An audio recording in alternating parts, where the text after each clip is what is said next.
Halo sobat pendaki, selamat datang di Kadaka Channel. Kesempatan kali ini saya akan sharing mengenai peralatan apa saja yang dibawa saat mendaki gunung.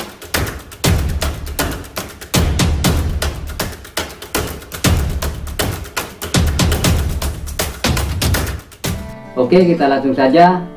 Peralatan yang dibawa saat mendaki gunung, yang pertama itu ada tas atau carrier. Carrier ini disesuaikan dengan berapa lama kita mendaki dan berapa banyak barang yang akan kita bawa. Kapasitasnya sendiri ada bermacam-macam. Ada yang 40 liter, ada yang 50 liter, ada yang 60, bahkan ada yang 100 liter. Jangan lupa untuk membawa rain cover atau backpacknya. Ini digunakan pada saat hujan dan bisa juga digunakan pada saat di medan yang kering atau di medan yang berdebu.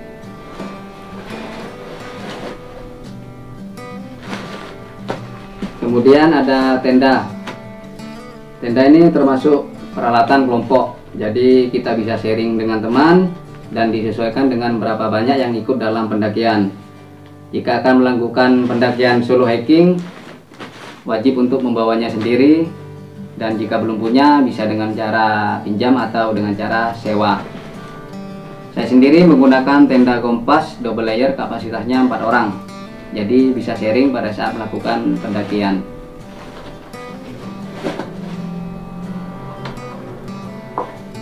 Ada juga pakaian. Pakaian yang biasa digunakan seorang pendaki itu biasanya ada 3 jenis, yaitu pakaian perjalanan digunakan pada saat trekking, menggunakan baju lengan panjang dan celana panjang. Dan diusahakan juga menggunakan yang berbahan quick dry supaya bisa digunakan lagi untuk keesokan harinya. Ada juga pakaian ganti. Pakaian ganti ini digunakan pada saat jika sudah berada di lokasi camp, dan juga bisa digunakan pada saat tidur. Selanjutnya ini pakaian bersih. Untuk pakaian bersih ini digunakan pada saat kita turun atau pada saat kita pulang, terutama yang menggunakan transportasi umum. Jangan lupa juga untuk membawa jaket. Untuk jaket ini digunakan pada saat kita sudah mulai kedinginan, digunakan pada saat tidur, dan juga bisa digunakan pada saat kita summit. Berikutnya ada sleeping bag. Sleeping bag ini digunakan pada saat tidur, fungsinya untuk menjaga suhu tubuh kita supaya tetap hangat. Untuk bahannya sendiri ini ada bermacam-macam juga, ada yang polar, bulu, dakron, dan ada yang look down atau bulu angsa. Saya sendiri menggunakan yang berbahan bulu. Jadi selain harganya murah, sleeping bag ini juga sudah cukup untuk menghangatkan tubuh pada saat tidur. Selanjutnya ini ada matras, digunakan untuk alas tidur. Ada juga beberapa jenisnya, ada matras gulung seperti ini, ada matras lipat, dan juga ada matras tiup atau matras angin. Untuk matras gulung ini juga bisa digunakan untuk membuat lingkaran di dalam carrier, supaya carrier kita itu bentuknya rapi atau tidak ada rongga.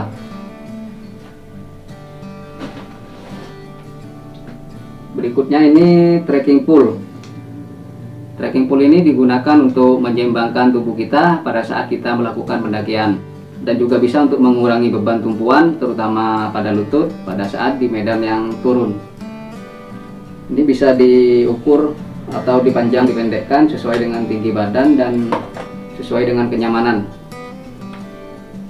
Dan trekking pole ini juga bisa digunakan sebagai tiang tenda atau tiang flysheet. Kemudian ini ada trash bag atau kantong sampah.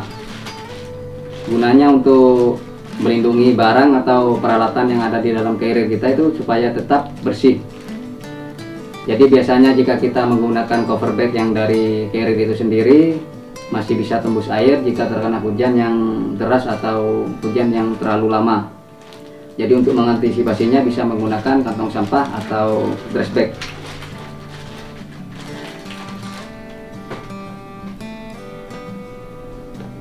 Ada juga ini sepatu. Diusahakan menggunakan sepatu yang memang didesain untuk mendaki gunung, yaitu berbahan waterproof, sol di bagian bawah itu sudah vibram, dan gripnya itu masih keras atau kaku, dan juga menggunakan yang di atas mata kaki. Ini supaya kita itu tidak mudah tergelincir atau keseleo.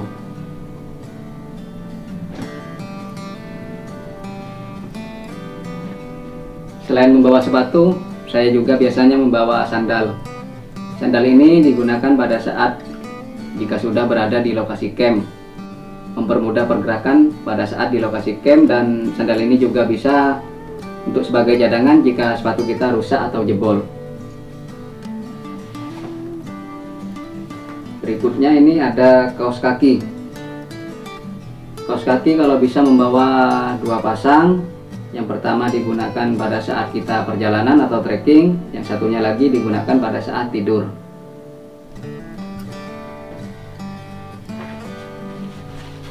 Berikutnya ini gaiter atau pelindung kaki dan sepatu. Digunakan di medan yang berlumpur dan di medan yang berpasir, supaya lumpur dan pasir itu tidak masuk ke dalam sepatu.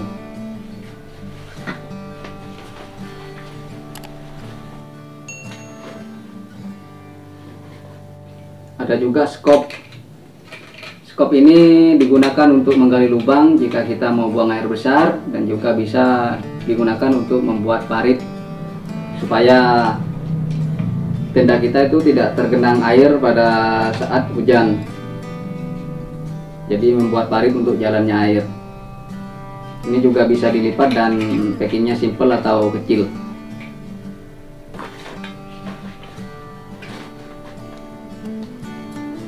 Selanjutnya ini ada peralatan elektronik. Untuk peralatan elektronik ini terdiri dari senter atau juga headlamp, dan juga lampu tenda, baterai cadangan, dan juga ini ada power bank. Jika akan melakukan pendakian yang cukup lama, diusahakan menggunakan yang senter atau headlamp yang menggunakan daya baterai, dan jangan lupa untuk membawa baterai cadangannya.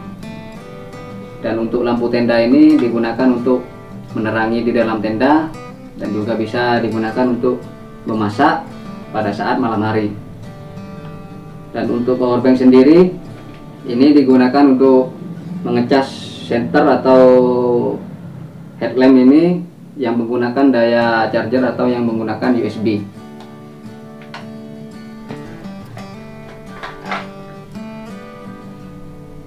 Berikutnya ini ada kupluk.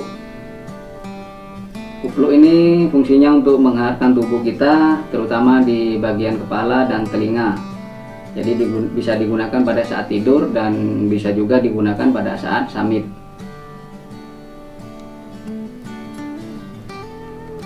Selanjutnya ada sarung tangan. Untuk sarung tangan ini digunakan jika kita sudah mulai kedinginan, jika kita sudah berada di lokasi camp, atau bisa juga digunakan pada saat kita summit.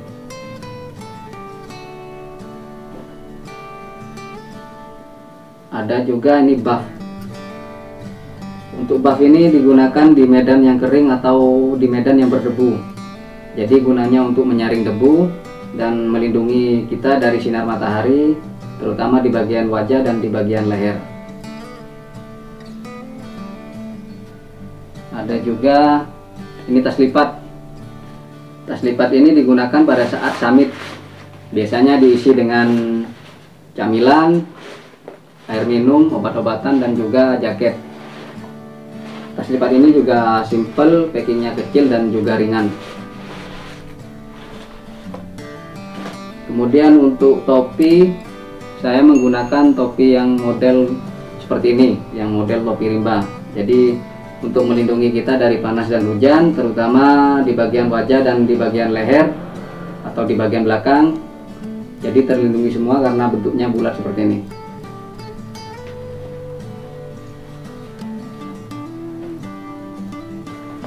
Ada juga ini P3K atau obat-obatan. Obat-obatan ini biasa yang dibawa itu obat merah, kasagulung, atau juga terman blanket, dan juga bisa membawa plester dan obat-obatan yang lainnya. Untuk lebih jelasnya nanti saya akan buatkan video tersendiri tentang obat-obatan apa saja yang dibawa saat mendaki gunung. Kemudian ini ada peralatan mandi. Untuk saya sendiri biasanya hanya membawa sabun muka dan pasta gigi dan juga sikat gigi. Jadi mandinya itu jika kita sudah berada di lokasi pos atau jika kita sudah turun.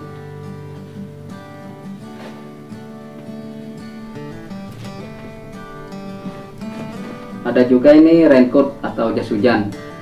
Untuk jas hujan ini ada beberapa jenisnya.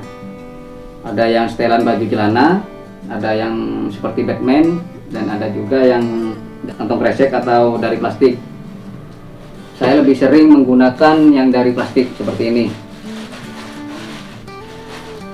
Selain harganya murah, jas hujan ini juga kecil, packingnya kecil dan juga ringan. Kalau bisa setiap mendaki gunung itu membawa jas hujan ini. Jadi terkadang cuaca di gunung itu tidak tentu. Meskipun kita mendaki di musim kemarau, terkadang di atas itu masih hujan. Dan jangan malas untuk menggunakan raincoat ini ketika dalam pendakian itu diguyur hujan. Dan biasanya jika kita terguyur hujan dengan waktu yang cukup lama, suhu tubuh kita akan drop atau turun secara drastis sehingga bisa menyebabkan gejala awal hipotermia.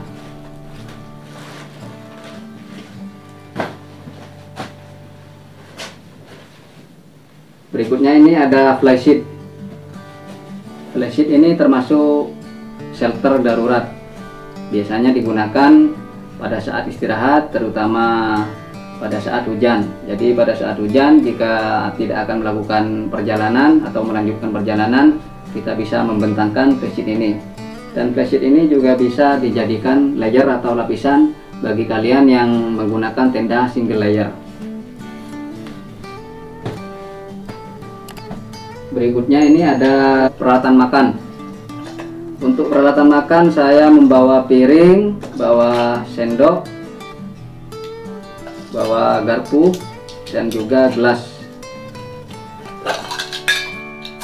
Ini supaya ringkes dan tidak makan tempat di dalam carrier. Jika kalian tidak membawa piring atau lupa membawa piring, kalian bisa menggunakan kertas minyak. Kalau di sini ini namanya kertas minyak. Ini bisa beli di toko-toko di dekat pos pendakian juga ada. Ini selain harganya murah, ini juga packingnya kecil dan ringan.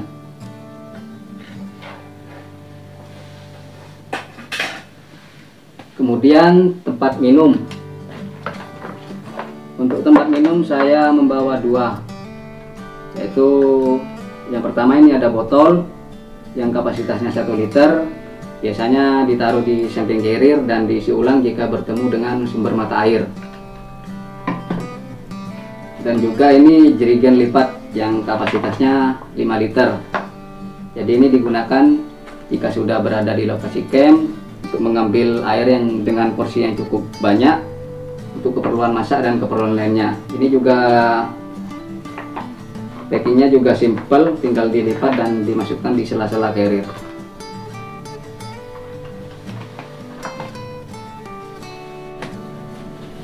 Kemudian ada logistik. Untuk logistik ini disesuaikan dengan berapa lama kita mendaki, berapa banyak yang ikut dalam pendakian, dan berapa kali kita akan makan selama di gunung. Jadi untuk manajemen logistiknya akan saya buatkan video tersendiri tentang apa saja logistik yang harus dibawa saat mendaki gunung, supaya lebih jelas dan lebih rinci. Berikutnya yang terakhir ini ada peralatan masak. Untuk peralatan masak itu ada nesting atau cooking set, ada juga kompor dan bahan bakarnya, dan juga ada pisau. Untuk cooking set saya menggunakan yang DS. Ini dapat 3 DS. Ini menggunakan yang DS 300. Jadi dapat 3 bagian. Yang ini bisa untuk buat penggorengan. Yang ini bisa untuk masak nasi atau masak mie atau juga bisa masak sayur. Dan satunya lagi bisa digunakan untuk membuat air hangat jika kita akan membuat kopi atau teh. Kemudian ada kompor.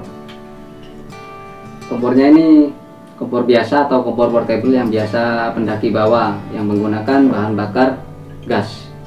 Jadi untuk gasnya disesuaikan juga berapa lama kita mendaki dan berapa banyak teman yang ikut dalam pendakian, atau juga disesuaikan dengan berapa kali kita akan makan selama berada di gunung atau selama pendakian. Dan juga ada pisau. Untuk pisau ini digunakan untuk memotong sayuran, memotong makanan, dan juga bisa memotong buah. Oke, mungkin itu saja peralatan yang harus dibawa saat mendaki gunung. Perlu digarisbawahi bahwasanya peralatan tadi tidak termasuk jika akan kalian mendaki di gunung yang memerlukan peralatan panjat dan juga tidak ada sumber mata air. Terima kasih sudah menonton sampai akhir. Jika video ini bermanfaat, jangan lupa untuk subscribe dan tekan tombol lonceng notifikasinya supaya tidak ketinggalan video selanjutnya. Terima kasih.